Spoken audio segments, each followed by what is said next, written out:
এটা আমার বোধহয় ক্লিয়ার করা উচিত। না না, আপনি তো করবেন এসব ভাই, ডিরেক্টর হিসেবে তো আপনি করবেন। এগুলো নিয়ে কথা বলতে গেলেই তাদেরকে পাত্তা দেওয়া হবে। গল্প কপি করার ব্যাপার বা চুরি করার অভিযোগটা করেছে, সো আমি চাইলেই এখন লিগ্যালি অ্যাকশন নিতে পারি, যাকে সবাই কপিবাজ বলে আর কি। ওনাদের যে কথা, সেটা কি আসলে বাপের চেয়ে সন্তানের বয়স বেশি হয়ে গেল না? বিকজ আমরা এত কষ্ট করে সিনেমাটা বানিয়েছি, সো সেই সিনেমাটা যখন পর্দায় সাধারণ মানুষ দেখছে এবং তারা বাহবা দিচ্ছে, তারপরে ডেফিনেটলি আমাদের ভালো লাগে। তো তারপরে আপনারা এখানে এসেছেন আমাদের অনুভূতি জানার জন্য, সো আপনাদেরকে থ্যাংক ইউ। এবং আমাদের ডেফিনেটলি ভালো লাগছে, আই থিঙ্ক বুবলিরও বেশ ভালো লাগছে, রাজেরও ভালো লাগছে, বিকজ পার্টিকুলারলি তাদের দুইজনকে আলাদা করে সবাই প্রশংসা করছে। সো এরপরে আই ডোন্ট নো, মানে আমার কি বলা উচিত। আমার ফিলিংসটা হচ্ছে প্রথম সন্তান জন্মের পরে বাবা হলে যেমন লাগে ঠিক সেরকমটা, বিকজ এটা আমার ফার্স্ট বেবি। সো সেইটা আমি আসলে প্রসব করেছি, প্রসব বেদনাও যেমন বেশি, সেটার অনুভূতিও তেমন অদ্ভুত।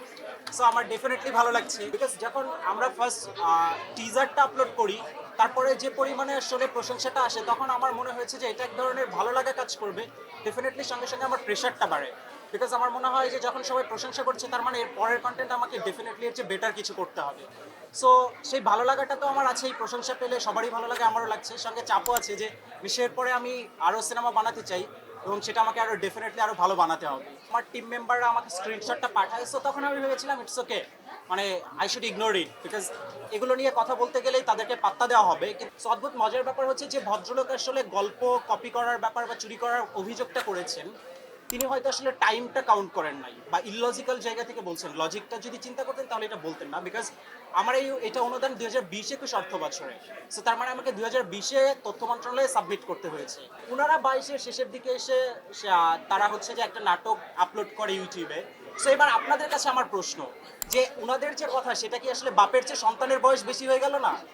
মানে আমার যে গল্প 2016 আমি ডেভেলপ করলাম, 2019-এ এসে আমি তথ্য মন্ত্রণালয়কে সাবমিট করলাম, তারা 22-এ সেই গল্প বা সেই ধারে কাছের গল্পের কাছাকাছি একটা গল্প নাটক বানালেন এবং তারা ক্লেম করছে যে আমি তাদের গল্প চুরি করে সিনেমা বানিয়েছি। সো আমি চাইলেই এখন লিগ্যালি অ্যাকশন নিতে পারি। এই কারণে না যে আমার আইডিয়া তারা হয়তো চুরি করেছে, এই কারণে যে তারা সোশ্যাল মিডিয়াতে আমার এগেনস্টে যে এলিগেশনসটা দিয়েছে, মানে এইটা এইভাবে তারা দিতে পারে না। যদি তাদের আসলে এইটা এলিগেশন দিতেও হয়, আরও সোভার ওয়েতে দেওয়ার মানে ওয়ে ছিল, রাইট? মানে ডেফিনেটলি এইভাবে দিতে পারে না। তারা আমার মানহানির ব্যাপারে কথা বলছে, সো এটা ডেফিনেটলি আমার মানে মানহানি। সো আমি চাইলে কিন্তু এখন লিগ্যাল অ্যাকশন নিতে পারি।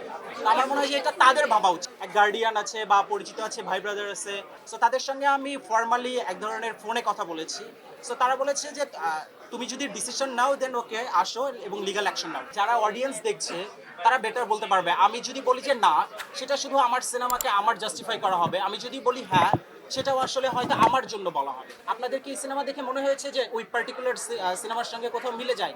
উনি তখন বলেছে আপনাদেরকে যে আপনারা না বললে এটা আমার মাথায় আসতো না। প্রভাব ফেলতে পারে তখনই যখন আমার দিক থেকে দুর্বলতা থাকবে।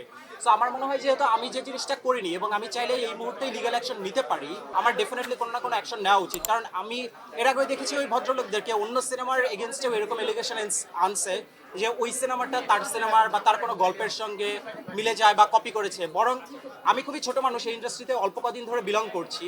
সো এইখানে এসে যেটা শুনেছি যে ওই পার্টিকুলার ভদ্রলোকের নামে কপি করার হিউজ মানে রিউমার আছে বা বদনামটা আছে, যাকে সবাই কপিবাজ বলে আর কি। সে এসে বলছে সবাইকে যে তার সিনেমার সঙ্গে অন্যের সিনেমা মিলে যায়। কিন্তু আমি মনে করি কন্টেন্টের জোর থাকলে ডেফিনেটলি সেই কন্টেন্টকে আসলে এগুলো করে আটকানো যায় না।